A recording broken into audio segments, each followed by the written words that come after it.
안녕하세요. 오태민의 5분 경제학. 오늘 37번째 시간입니다. 이 책의 마지막 내용, 임대료 규제에 대해서 설명드리겠습니다. 어느덧 이 책의 끝부분에 와 버렸죠. 5분씩 37번 강의 들으면 책을 한 권 뗄 수 있으니까 여러분도 한번 도전해 보십시오. 지금은 혼자 강의하고 있다는 느낌을 제가 받는데요. 여러분들의 반응이 좋으면 이 책에 없는 경제학에 대해서도 앞으로 계속 유튜브에 올려갈 생각이고요.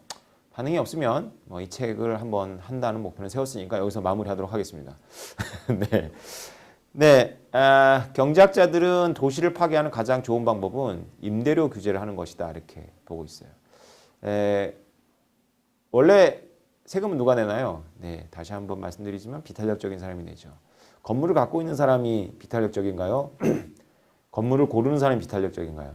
건물을 갖고 있는 사람이 비탄력적입니다. 건물은 새로 지을 수도 없고요. 건물은 갖고 옮길 수도 없어요. 자, 이것을 가지고 그러니까 비탄력적인 건물이나 토지에 세금을 매기면 건물이나 토지를 갖고 있는 사람들 일반적으로 부자니까 부자에게 세금을 매길 수 있겠구나 이렇게 생각하시는 경우가 있죠. 이거는 세금 이야기는 아니지만 우리가 가격 하한제, 가격 상한제라고 해야죠. 가격 하한제는 최저임금이고요. 가격 상한제, 어느 가격 이상 받지 마라라고 하는 게 가격 상한제죠. 가격 상한제를 건물에 대해서 임대료 규제를 합니다.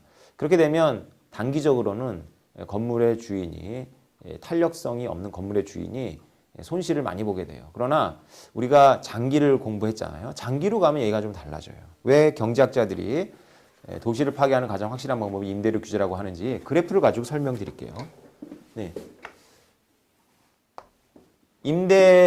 건물 임대나 그냥 아파트를 임대할 때 공급 곡선은 비탄력적입니다.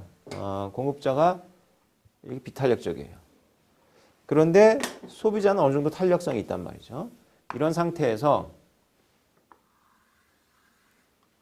가격이 이렇게 설정이 되죠. 근데 이 가격 너무 높다. 정부가 이렇게 가격 상한제를 설정합니다. 가격 상한제를 설정하면요. 보세요. 거래량은 여기서, 소비량은 여기서 있겠지만 어차피 균형 거래량은 원래 어디 있었죠? 이만큼이었는데 균형 거래량에서 조금밖에 줄지 않죠. 그 대신 가격은 많이 내려가죠. 비교적 손실이 적습니다. 물론 손실의 최소값은 우리가 해봤죠. 이만큼 자중 손실이 생겨요. 그래도 어때요? 이만큼이 원래 생산자들의 잉여가 이만큼이 소비자한테 이동하게 된 거죠. 그래서 소비자들의 잉여가 이만큼 증가합니다. 원래 수요 빼기 가격이 바로 소비자들의 잉여라고 공부했었죠. 자, 단기적으로는 임대료를 규제하면 목표를 달성한 것 같이 보여요. 그런데 장기적으로는 결국 어떤 일이 벌어지냐면요. 장기적으로는 결국은 생산자들도 적응을 합니다. 어떤 식으로 하냐면 건물을 다시 뽀개진 않지만 수리를 안 하는 거예요. 그리고 또 뭐죠? 새로운 수요가 있는데도 건물을 더 증축하지 않는 거죠. 그러니까 낡은 채로 놔두니까 실제로는 생산량이 줄어든 것과 비슷하게 되는 거죠.